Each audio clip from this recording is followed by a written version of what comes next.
நீங்கள் பார்த்துக் கொண்டிருப்பது தமிழ்நாடு முக்கிய செய்திகள். வணக்கம்.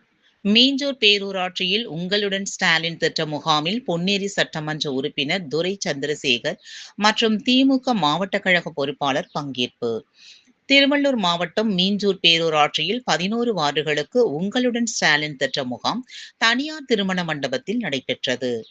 இதில் வருவாய்த்துறை, கூட்டுறவுத்துறை, காவல்துறை உள்ளிட்ட பல்வேறு துறைகள் சார்பில் மகளிர் உரிமைத் தொகை, முதியோர் உதவித்தொகை உள்ளிட்ட பல்வேறு கோரிக்கைகளை பொதுமக்கள் மனுக்களாக எழுதப்பட்டு பொன்னேரி சட்டமன்ற உறுப்பினர் துரை சந்திரசேகர் மற்றும் மாவட்ட கழக பொறுப்பாளர் MSK ரமேஷ்ராஜ் ஆகியோரிடம் வழங்கப்பட்டது. பெறப்பட்ட மனுக்கள் மீது விரைவில் உரிய தீர்வு காண அரசு துறை அதிகாரிகளுக்கு அறிவுரை வழங்கப்பட்டன. இதில் பேரூராட்சி இணை ஆணையர் ஜெயக்குமார், செயல் அலுவலர் மகேஸ்வரி, பேரூராட்சி தலைவர் ருக்மணி மோகன்ராஜ் மற்றும் வார்டு உறுப்பினர்கள் அபுபக்கர், நக்கீரன், சுகன்யா, பரிமளா, அருண்குமார், விஸ்வநாதன், ஆசீர்வாதம் உள்ளிட்ட பலர் பங்கேற்று சிறப்பித்தனர்.